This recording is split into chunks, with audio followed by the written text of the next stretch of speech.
하나님의 말씀을 사모하고 또 말씀을 듣기를 원하는 하나님 나라의 백성들 가운데 오늘도 하나님 부어주시는 은혜와 평강이 충만케 임하시기를 축복합니다. 아멘. 오늘은 골로새서 4장 말씀 보도록 하겠습니다. 골로새서 4장 2절입니다. 기도를 계속하고 기도에 감사함으로 깨어있으라 이렇게 말하고 있습니다. 사도 바울은 어떻게 기도해야 하는지를 이야기합니다. 기도는 계속해야 된다는 것입니다. 여기서 계속이라고 하는 것은 끈질기게라고 하는 그런 의미를 가지고 있습니다. 그러니까 기도가 한 번으로 끝나는 것이 아니라 계속되는 반복, 또 훈련이고, 또 영적인 싸움이고, 또 투쟁이다라고 하는 것을 볼 수가 있습니다.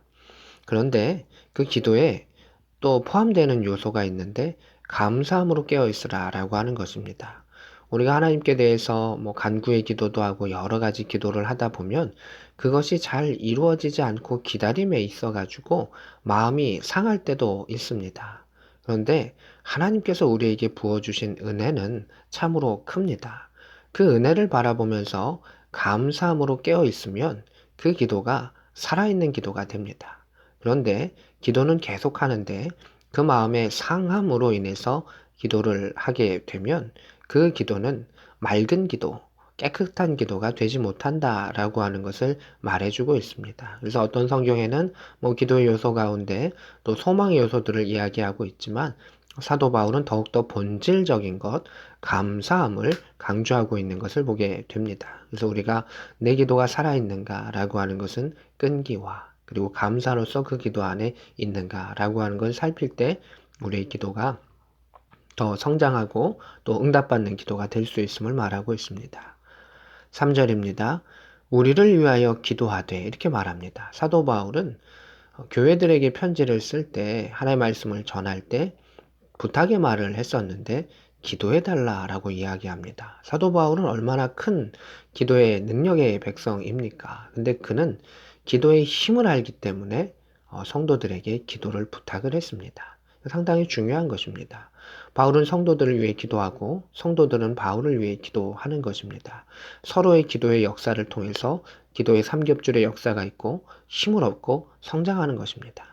내 기도만을 위해서 하는 것이 내 기도가 더 자라나는 것 같지만 서로 기도해줌의 역사를 통해서 그 잔뿌리가 이어져 가고 또 그 기도가 함께 힘을 내기 때문에 하나님의 능력과 그 일들을 더 확실하게 이루어 갈 수 있음을 볼 수가 있습니다.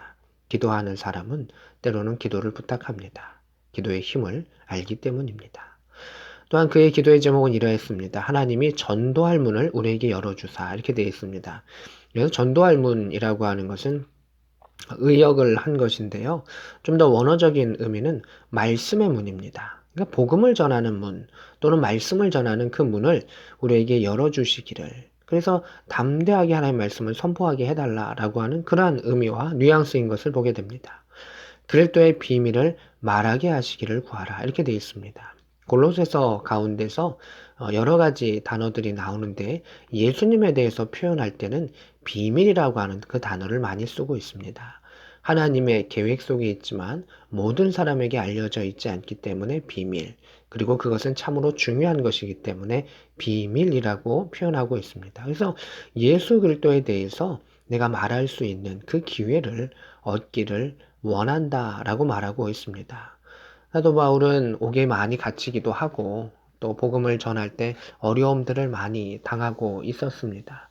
그 일들 가운데 갇혀 있는 가운데서도 또 어려운 일들 가운데서도 그 복음의 문이 열리기를 원합니다. 말씀의 문이 열리기를 원합니다. 그리스도의 비밀이 온전히 전해지기를 원합니다. 라고 그 기도의 제목을 내어놓았었고 또 성도들이 함께 기도해 주었던 것을 보게 됩니다. 5절입니다. 외인에 대해서는 지혜로 행하여 세월을 아끼라 이렇게 되어 있습니다.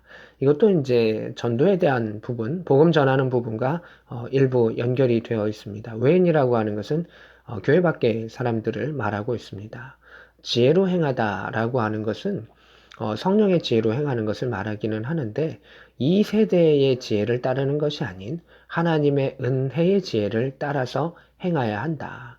세상 안에 살아가지만 세상 안에 혼탁하게 또 동화되어서 타락해 가는 것이 아니라 말씀 안에서 균형을 잡고 살아가는 것이 필요하다라고 하는 것을 보게 됩니다. 세월을 아끼라라고 하는 것을 보게 됩니다. 이거 이제 밑에 3번 번역의 각주를 보면 기회를 사라 이렇게 되어 있습니다. 세월을 아끼라는 이제 의역이고 직역은 기회를 사라라고 하는 것이 직역입니다. 기회를 사라라고 하는 것이 무엇입니까? 이 하나님의 복음을 전할 수 있는 그 기회들이 올 때마다 그것을 소중하게 취하라라고 하는 것입니다. 찬스는 그것을 잡는 사람의 것이죠.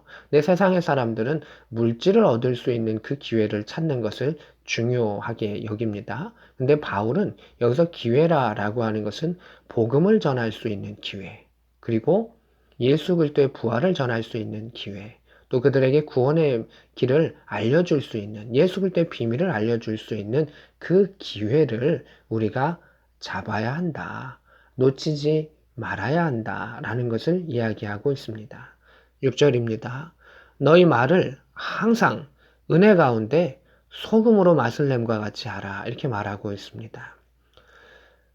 말을 은혜 가운데서 하라라고 말합니다. 여기서 은혜라고 하는 번역은 우리가 보통 알고 있는 카리스라고 하는 그 번역은 아닙니다. 여기도 좀 의역이 되어 있는데 좀 더 원어적인 의미는 기쁨이나 감사라고 하는 의미가 이 은혜 가운데는 더 있습니다. 그러니까 너희의 말이 항상 기쁨과 감사 가운데 그 말이 전해질 수 있게 해라. 사도 바울은 2절 가운데서도 기도에 무엇이 있어야 한다 했습니까? 감사가 있어야 한다 했습니다. 그리고 말 가운데서도 무엇이 있어야 한다? 그 기쁨과 감사가 있는 가운데서 소금으로 말을 냄과 같이 하라. 그것이 꼭 필요한 곳에 전하고 그것이 과하지도 덜하지도 않고 정말 필요한 것을 행하라 라고 하는 것을 말하고 있습니다. 우리는 이 땅 가운데 너는 소금의 역할을 행하라 라고 예수님께서 너희들이 빛과 소금이다 라고 말씀하신 것처럼 말하는 부분 가운데서도 그 중요성을 가지고 기쁨과 감사를 가지고 지혜롭게 행해야 될 것을 이야기합니다. 그리하면 각 사람에게 마땅히 대답할 것을 알리라 이렇게 되어 있습니다. 우리가 주변 사람들에게 또 말을 해야 되는 그 상황 속에서 우리가 기쁨과 감사가 있을 때 그리고 조금 더 이것을 전체적인 통전적인 의미로 이야기한다면 기쁨과 감사 속에 우리 안에 성령이 함께 계시고 충만케 하시면 하나님께서 우리에게 말할 것을 알게 하신다는 것입니다. 감사가 깨어 있어라. 기도의 감사함으로 깨어 있어라. 라고 하는 그 말의 힌트처럼 우리가 하나님께 기도하며 또 감사로서 나아가며 우리에게 주어진 그 일들에 대해서 기도하고 간구하고 협력하며 나아가면 하나님께서는 그 기회를 잡게 하실 것이며 그 기회 가운데 승리케 하실 능력의 하나님이 함께 하신다라고 말하고 있습니다. 오늘도 우리가 말씀을 생각하면서 오늘 하루도 하나님께서 우리에게 부어주셨던 은혜에 대해서 생각하며 우리를 구원하셨던 하나님의 크신 사랑에 대해서 감사하면서 또한 기도하며 간구하며 나아가기를 원합니다. 또 복음 전하는 귀한 기회를 하나님 허락하여 주셨는데 삶으로 또 우리의 입술로 그 모든 것들을 아름답게 전하며 나아갈 수 있는 복된 저와 여러분 될 수 있기를 우리 주 예수 그리스도의 이름으로 축복합니다. 아멘.